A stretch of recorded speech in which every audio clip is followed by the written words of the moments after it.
Which one? Under financial reports, second folder from the top. Okay, go back. Okay, board of DOD items.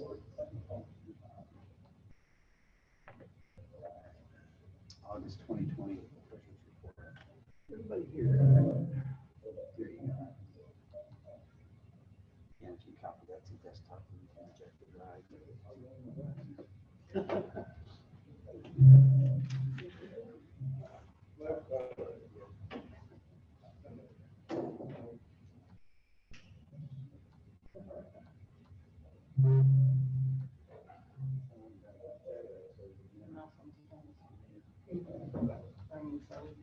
Recently?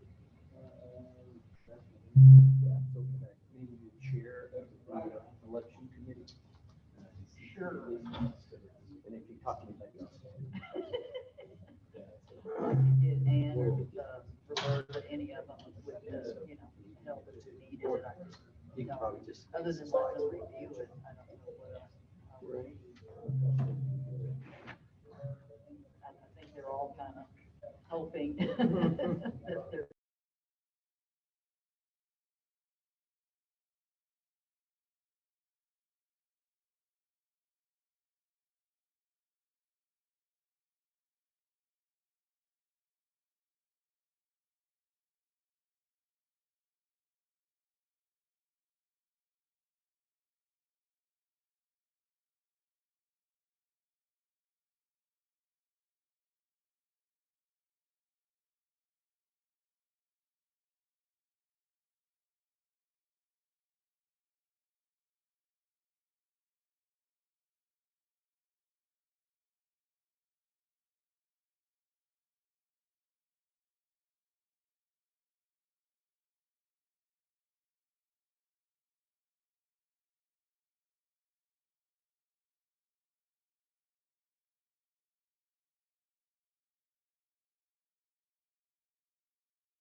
We're good to go. Okay, so I have 6 o'clock, so I'm going to call our meeting to order. Pledge of allegiance. I pledge allegiance to the flag of the United States of America and to the republic for which it stands, one nation, under God, indivisible, with liberty and justice for all. So, I see all board members are present, so we have a quorum. First order of business then is to review the minutes from our August 17th meeting and approve those. So, has everybody had time to review the minutes already? Jim? I would like this to.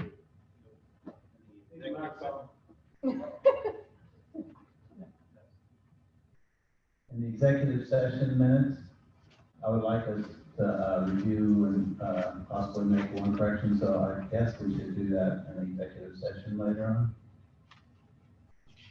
So we want to move that section until. Is your correction anything confidential or? I don't know, until we talk about it, maybe, I'm not sure. Okay, so I guess we can do that in the executive session. That's what I'm suggesting. Okay, all right, how about all the rest of the minutes? Okay, we have a motion to approve the minutes from the regular session. I'd like to make a motion to approve those. There are several typographical errors on page 3. I did not catch their extra dollar signs in there. So I've already revised that, so I'd like to make a motion that we approve the minutes with the typographical errors corrected on page 3 of financial error. All right, do we have a second? All right, Jerry, seconds. Any other comments on the minutes? All in favor say aye. All opposed? You abstain because you were not here. Very good. Thank you. Okay, motion passes. Thank you.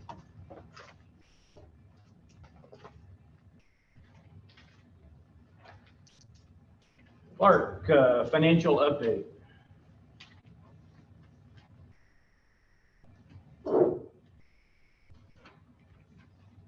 Thank you, Leanne. Oh, it was big, now it's little.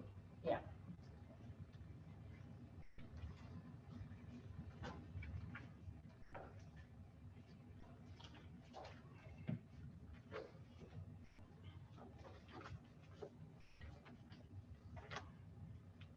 I don't know how to go into it, I apologize. You gotta go to slideshow, top bar, There we go. right click. There you go, thank you. We'll go to the next page, man, I appreciate it, thank you. Thank you. August was the second month of the new fiscal year of 6 months for this fiscal. It was another, very good month on the revenue side. And we'll get to that in just a second. We had an actual almost 423,000 against a budget of 497,250. So we had, to the good, 25,500. On the expense side, we had actual expenses of approximately 364 against a budget of 371,600. We had almost 7,700 in less expenses than budgeted, which all accounted for an actual budget of a positive 33,260, which put with last month of July, that now comes for the year to date of 84,800. Now, think about that for a minute. There's some things that didn't get done. There's some salaries that there's some openings that need to be filled, and there's some conversion issues to the new PTO that will be coming toward the end of the year. In other words, there's a lot of vacation being taken and this and that and the other. It's affecting some of those accruals. Push to the next page, please. On the revenue side, miscellaneous income was positive $8,500. Big key to that was resale certificates. And resale certificates, as you know, are when a house sells in here, the title company comes to the POA and wants a certificate of good standing with respect to that. And those are $200 a piece. Now, if you're moving inside, if you're selling a house inside and moving to another house inside, that's not required. But if a new member comes in, those are required. That is $4,717 to the good. And the whole of that was $6,800 for, so 34 houses traded, or 34 properties traded last month in August. I talked to the office today, they are already up to about 18 houses this month in September. So it's a very active trade season, which created this positive resale certificate. That's above budget. In other words, we brought in $6,800 in resale certificate.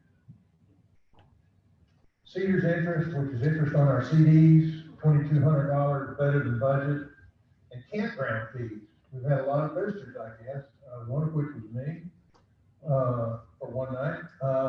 Campground fees were positive by $835. So good month in miscellaneous income. Food and beverage. I'm continually amazed during the COVID that food and beverage is at or exceeding its revenue budget. That is amazing, an amazing number right there. And that budget, if y'all recall, we didn't know what COVID was going to be. When we did that budget, we really didn't think about COVID. We just went ahead and put in a budget saying, all right, normal operations should produce this kind of number, and that's what we did. And we're $8,100 better than that number for this month. Green fees.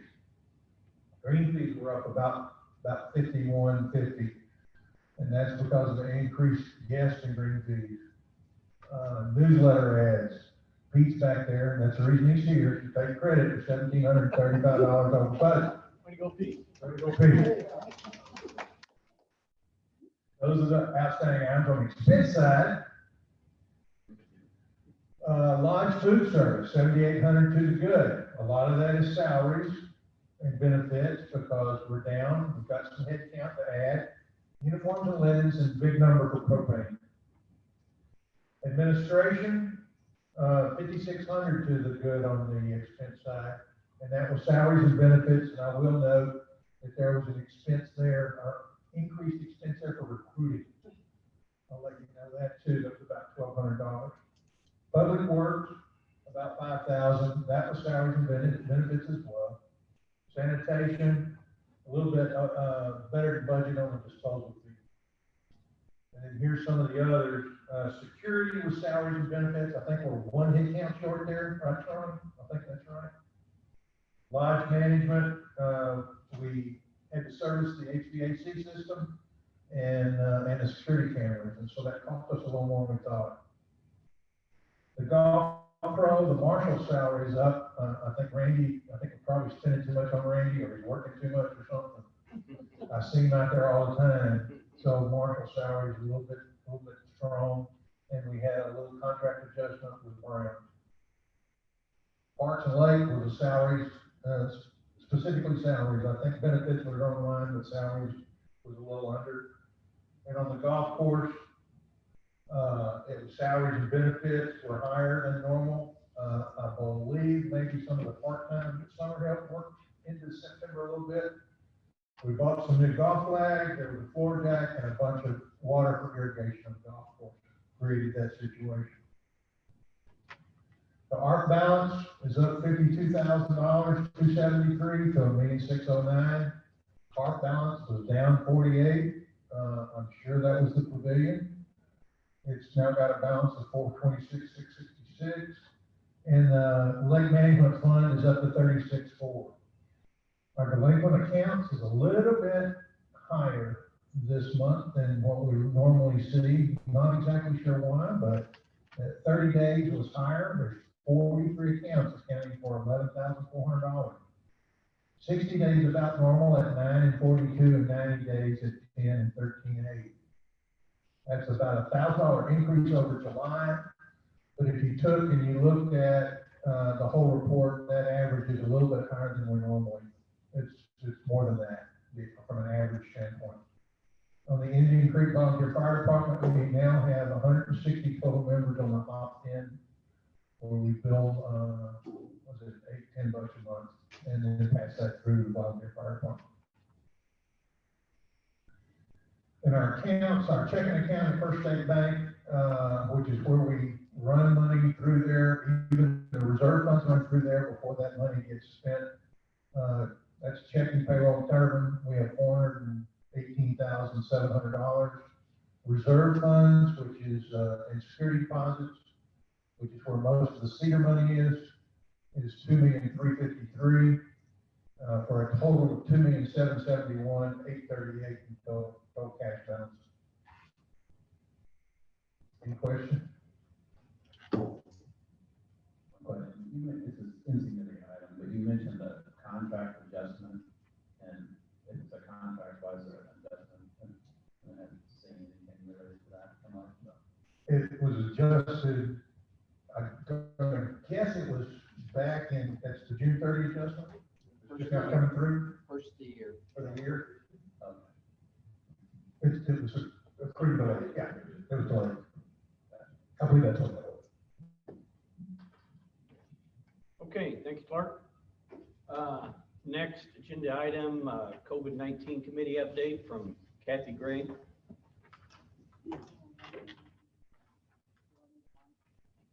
I think you're close enough. As of September 18th, Cook County had 45 active. Can't hear you.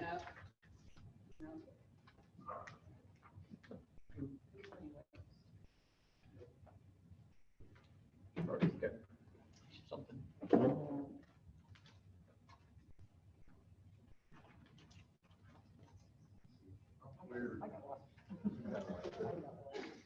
Thank you.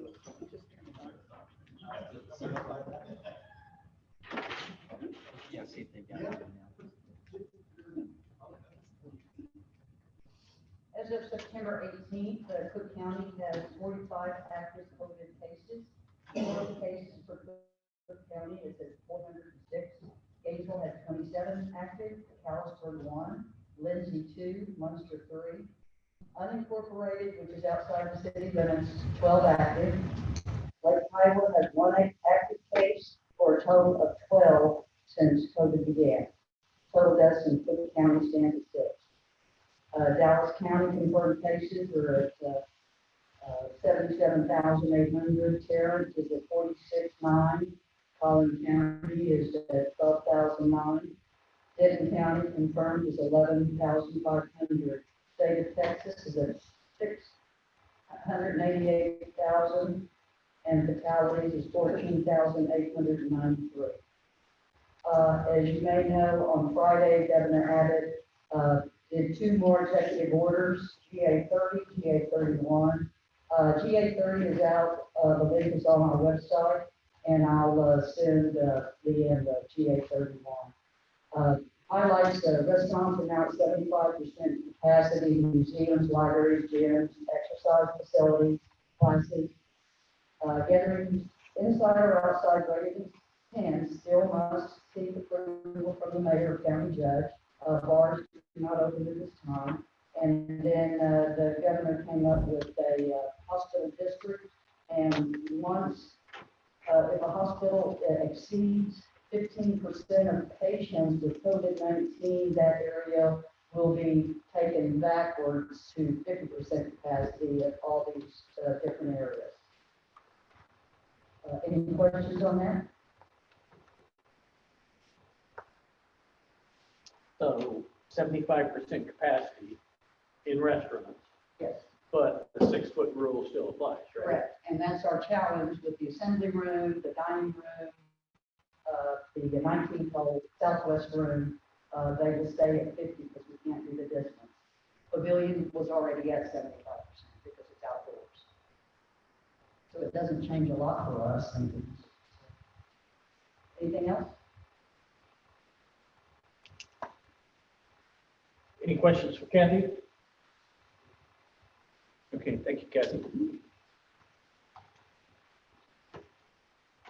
All right, so this brings us to a lot rezoning election. So we've been working with Les And the attorney representing the homeowner and realtor on this, what page is this? 26.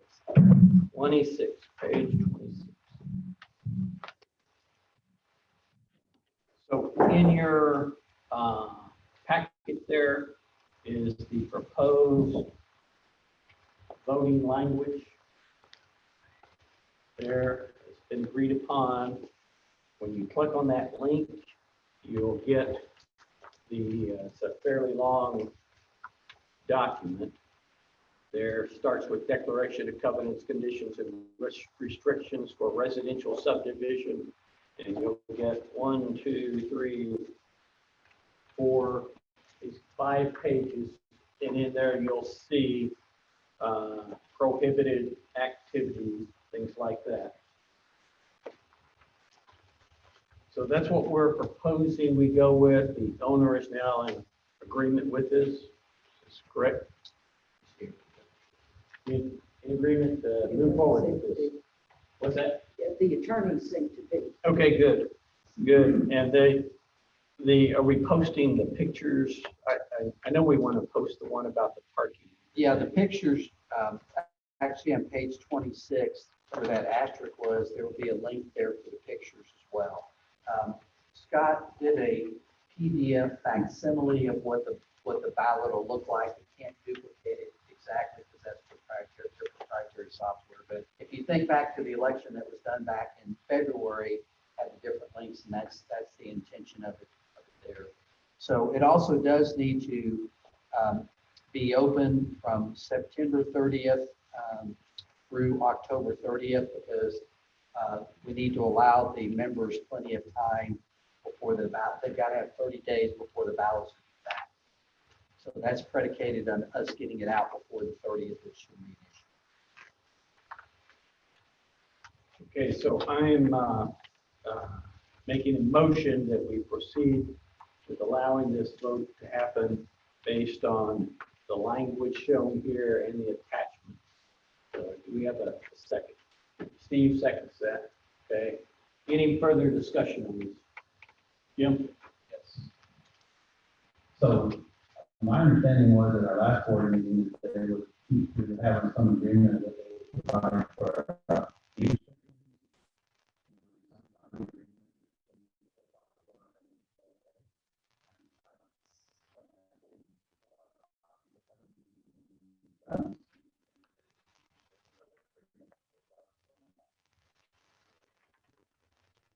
Charlie, you want to go into detail on this attachment?